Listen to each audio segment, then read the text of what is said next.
علامہ سید احمد نصیر آبادی معروف با علامہ ہندی دسمبر 1878 عیسوی میں سرزمین لکھنؤ پر پیدا ہوئے۔ آپ 3 برس کے تھے تو اپنے والد آیت اللہ سید ابراہیم کے ہمراہ عراق تشریف لے گئے، جہاں آپ نے روضہ امام علی کے زیر قبہ بسم اللہ پڑھنے کی سعادت حاصل کی۔ سن 1305 ہجری میں آپ نے دوبارہ عراق کا سفر کیا اور اس دوران امام رضا علیہ السلام کی زیارت سے بھی مشرف ہوئے۔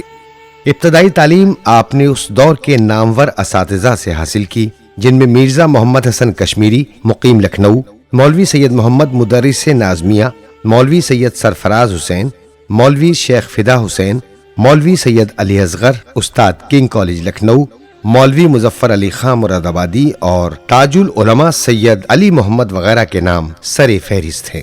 تاج العلماء سید علی محمد نے علامہ احمد نصیر آبادی کو جمعہ و جماعت کی اجازت دی اور انہیں ملتان جانے کو کہا۔ وہاں آپ کا مناظرہ اہل سنت کے ایک عالم سے ہوا۔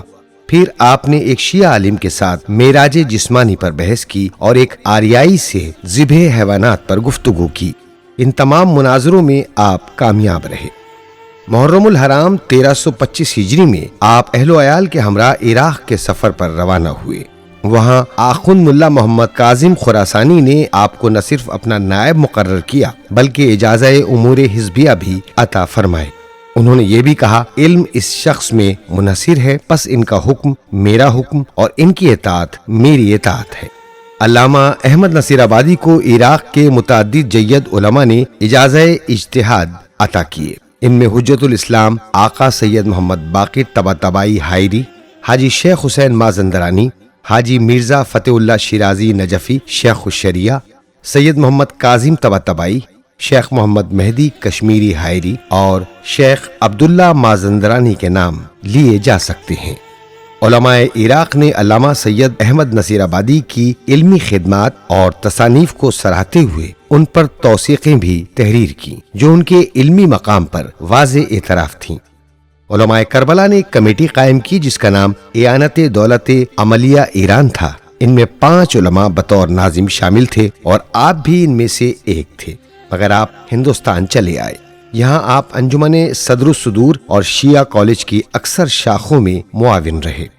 1328 ہجری میں انجمن یادگار علماء قائم ہوئی۔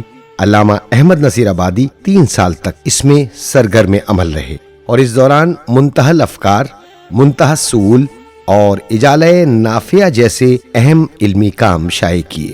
1331 ہجری میں نجف اشرف میں پانی کی کمی ہوئی تو آپ نے کوفے سے پانی لا کر لوگوں میں مفت تقسیم کیا۔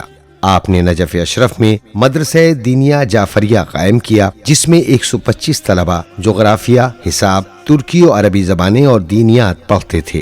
یہ ادارہ آپ نے اپنی ذاتی رقم سے چلایا۔ سن 1334 ہجری میں آپ ہندوستان واپس آئے۔ 1335 ہجری میں آپ نے انجمن دارالتبلیغ قائم کی جس کا مقصد یہ تھا کہ ہر سال غفران مآب یعنی علامہ دلدار علی کے یوم وفات پر پروگرام منعقد کیے جائیں جن میں علم اور علماء کی فضیلت بیان کی جائے۔